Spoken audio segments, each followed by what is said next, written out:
بسم اللہ الرحمن الرحیم۔ اس وقت ہم تنظیم الاخوان کے مرکزی ہیڈ کوارٹر میں حضرت امیر عبد القدیر رحمان کے درمیان ادھر موجود ہیں۔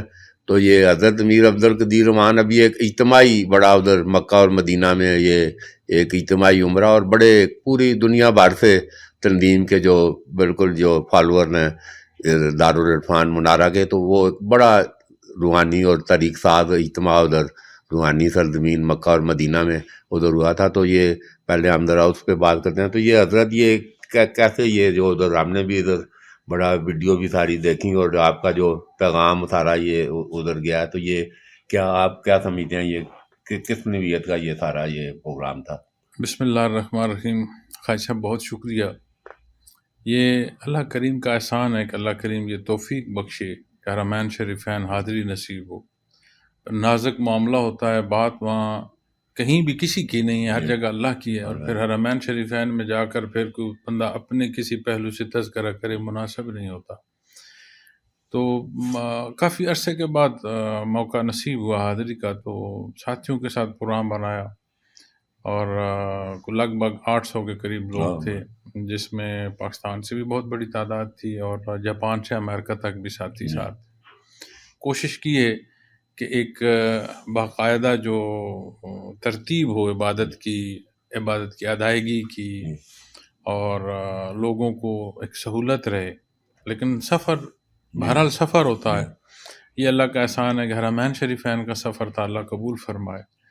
اور میں اپنے جو زائرین اور احباب جاتے ہیں خواتین و حضرات، ان سے بھی یہ عرض کروں گا کہ جو مقصد ہے ہمیشہ اس مقصد کو دیکھا جائے، کیونکہ جتنا آپ کو حرمین شریفین کی حاضری نصیب ہو رہی ہے، اتنی اس جگہ کی حاضری نزاکت بھی ہوتی ہے۔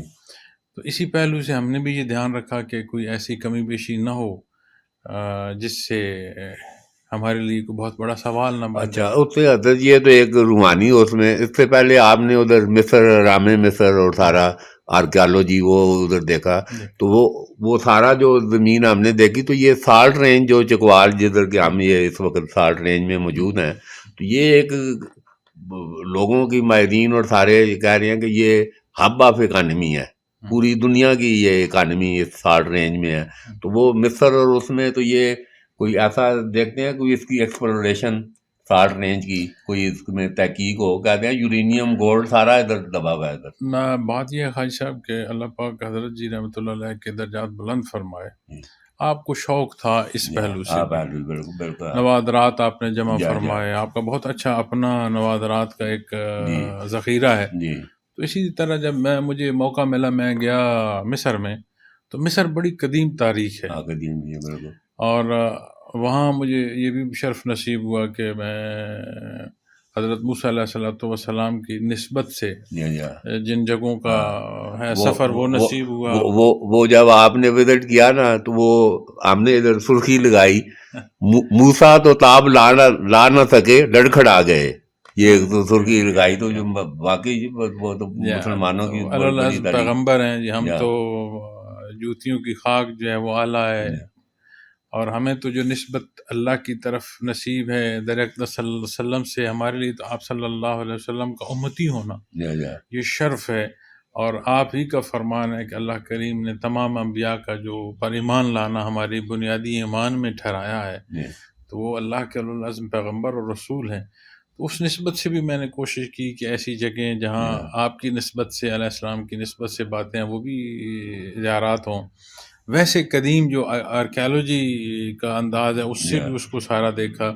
پھر جو ان کا نیشنل میوزیم ہے، اس کا جو انچارج ہے ڈاکٹر صاحب، اس نے بھی مجھے وہ سارا وزٹ کرایا اور میں نے دیکھا۔ پھر ان کا جو قاضی ہے قومی سطح کا، ان سے بھی ملاقات ہوئی اور مختلف موضوعات پر بات رہی۔ لیکن جب میں اپنے اس خطے کو دیکھتا ہوں نا جی، جس پہلو سے آپ بات کر رہے ہیں، تو یہاں سے ہمیں تاریخی پہلوؤں کے حصے بھی ملتے ہیں، اور وہ تاریخ جو حیات سے متعلق ہے، یعنی اب ڈائنوسارز کے جو ڈھانچے ہیں، جبڑے ہیں، یہاں ہمارے پاس حضرت جی رحمۃ اللہ علیہ کی کلیکشن میں موجود ہیں، وہ یہیں سے ہیں۔ پھر جو معدنیات ہیں، یہ صرف اس خطے میں نہیں، اللہ کا اس ملک پر بڑا احسان ہے کہ اس نے اسے ہر پہلو سے نوازا ہے، لیکن وہ اختیار جو ہمیں دیا ہے اپنے اختیار کے استعمال کا وہاں نقص ہے، جس وجہ سے اس ہونے کے ساتھ کچھ بھی نہیں کچھ نہیں ہو رہا. تو یہ حضرت ابھی یہ 8 فروری کا الیکشن بھی چلو ایک مطلب الیکشن ہوا ہے، انگلیاں اٹھ رہی ہیں، شکوک و شبہات اپنی جگہ پر، مگر مختلف فورم پہ وہ سارا ڈسکس بھی اس میں ہو رہا ہے. تو ابھی یہ کیا ابھی یہ سمجھتے ہیں کہ یہ ابھی پاکستان ایک عظیم ملک ہے، آپ نے یہ بالکل وہ اکانومی پوری دنیا کی اکانومی کہہ رہے ہیں 60 رینج میں ہے، تو اللہ کرے کوئی لیڈرشپ کوئی ایسا کوئی دیکھ رہے ہیں جی، کوئی اللہ کوئی ایسا سبب پیدا کرے، کوئی لیڈرشپ ایسے سامنے آئے. اصل ہوتا یہ ہے جی کہ جیسا بیج بویا جاتا ہے نا جی، اسی طرح کے نتائج یعنی پیداوار اس طرح کی آتی ہے. ہم یہاں ہم دیہی لوگ ہیں، بارانی صحیح لیکن زمینداری تو ہے، تو جیسا بیج ہوتا ہے، جیسے کھیت کی تیاری ہوتی ہے، ایسے نتائج سامنے آتے ہیں. تو اسی طرح اگر میں الیکشن کے حوالے سے یا ملک کے حوالے سے دیکھوں تو یہ دھرتی زرخیز ہے، اس میں کوئی شک اور کوئی شبہ نہیں ہر حوالے سے. اس کے کھیت کی تیاری، اس کا بیج، اس کی بوائی، یہ بڑے معنی رکھتے ہیں. تو میں نے تو کوئی الیکشن نہیں دیکھا کہ جس پر یہ اعتراض نہ اٹھا ہو. ہر آدمی والا اعتراض کرتا ہے، ہمارا تو ایک مزاج کا حصہ بن چکا ہے. اور اس کا حل یہ ہوتا ہے کہ جو جوڈیشل سسٹم ہے وہ اتنا اسٹرانگ ہو کہ اس کا فیصلہ جو ہے اسے رد کیا نہ جا سکے، اس میں کوئی جھول نہ ہو. تو اس میں حضرت اب یہ چلو حکومت بن رہی ہیں، جوڑ توڑ سارا اس میں ہو رہا ہے، تو یہ اگر ملک کو مضبوط کرنا ہے تو رول آف لا اور یہ جو آپ عدالتی نظام، اس کو مضبوط کیے جانے کی ضرورت ہے. دیکھیں جی، اگر میں ون لائنر بولوں نا جی تو one liner implementation of law and across the board, بالکل ویری سمپل، بلا تفریق. بالکل اگر یہ ہم کر لیں تو میں نہیں سمجھتا کہ 6 مہینے کے بعد بھی پھر ایسے حالات ہو. اس میں مطلب ہے جو ہمارا الحمدللہ اسلامی عدل کا نظام ہے اس سے استفادہ حاصل کیا جائے. ہمارے ہاں ہم مسلمان ہیں الحمدللہ، آپ صلی اللہ علیہ وسلم سے ہماری جو عقیدت اور محبت ہے اس میں کہیں کوئی ایک رائی کے برابر بھی سوال نہیں اٹھا سکتا، اتنی اللہ نے توفیق بخشی اس خطے میں. لیکن آپ کا جو حکم ہے اسے اختیار کرنے میں ہم بڑے متزلزل ہیں. اب ہم اپنے قوانین کو دیکھیں تو جو قانون وراثت ہے یہ وہ ہے جو اسلامی ہے. اگر قانون وراثت کے مطابق وراثت تقسیم کی جائے تو کہیں شکایت پیدا نہیں ہوتی. اسی طرح باقی جو قوانین ہیں، پاکستان بنا 1947 میں، ہم مجریہ 1800 انگریز کا اس کا نفاذ کر دیں، ہم کہاں کس دنیا میں رہ رہے ہیں.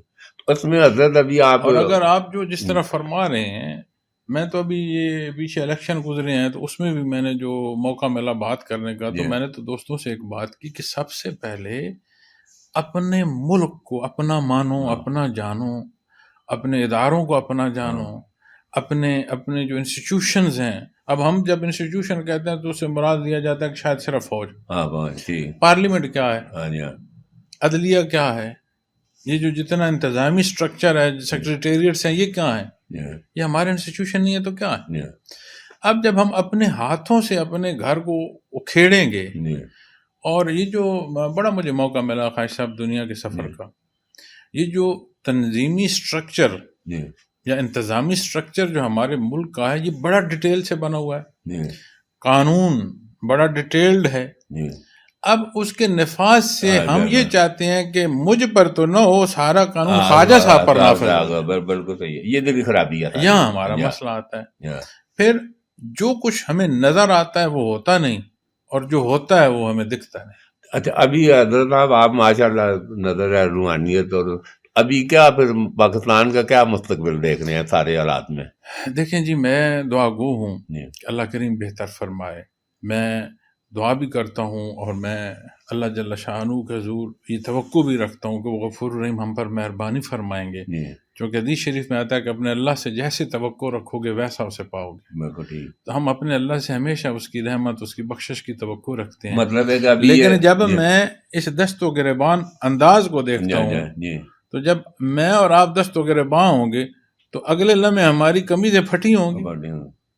ہمارے جو چاک گریباں ہوں گے، بٹن جی ٹوٹے ہوں گے. تو اسی طرح جب ہم آج کے معاشرے کو دیکھتے ہیں، اور ایک اس میں بہت بڑی جو دکھ کی بات ہے وہ یہ ہے کہ ہر بندہ انفرادی سوچ پر چلا گیا ہے، جی اجتماعیت ختم ہو ختم گئی، ہے. گھروں میں ختم ہو گئی ہے، اب برادریوں میں ختم ہو گئی جی ہے، آبادیوں میں ختم ہو گئی ہے، تو پھر ملک کی سطح پر کیسے رہے گی؟ جی تو اسلام جو نظریہ دیتا ہے نا گھر کے بڑے کا، جی گھر کی ایک اتفاق کا، جی ایک بڑے کے ادب اور چھوٹے کے شفقت کا، جی. ہمیں اسلامی احکامات پر اپنے گھروں میں عمل اچھا کرنے کی حضرت، ضرورت ابھی ہے. آخری بات اب یہ ہے کہ دیکھیں سارے نظام ادھر ازمائے گئے، سوشلزم بھی آ گیا، وہ بھی سارے. تو ابھی اسلامی نظام سمجھتے ہیں کہ اس کی اب ضرورت 100% اب ایسا ماحول بن چکا ہے کہ اب آخری وہ کہتے ہیں لاسٹ ریزارٹ تو وہ اسلامی نظام. خواجہ صاحب، اس خطے کا مقدر ہے اسلامی نظام. جی اس خطے سے متعلق احادیث مبارک موجود ہیں، جی آپ صلی اللہ علیہ وسلم کا فرمان موجود ہے. ہم چاہیں ہم نہ چاہیں، ہم پسند کریں نہ پسند کریں، جن مسائل میں ہم گھرے ہیں اور گھرتے چلے جا رہے ہیں، جی آخر اس کا جواب جو ہے اسی انصاف سے ہو سکے گا. بالکل ٹھیک، اس قوم کو یکجا اسلام کر سکتا ہے، بالکل ٹھیک. نہ لسانی پہلو کر سکتے ہیں اور نہ نسلی پہلوؤں پر کہ بندہ کے، اور نہ ہر ایک کی اپنی ذات پر. ایک حصہ ہے جو اسلام اس سارے کو یکجا کرے گا، اتفاق کر سکتا ہے.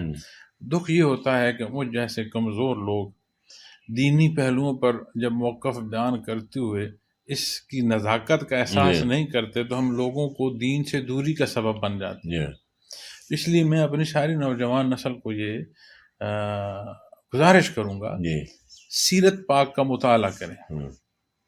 آپ صلی اللہ علیہ وسلم نے اپنے شب و روز کیسے بسر فرمائے اسے مطالعہ کریں، جی اور اس کی نشاندہی اپنی زندگیوں میں تلاش کریں کہ جہاں جہاں تجاوز ہے اسے دور کریں.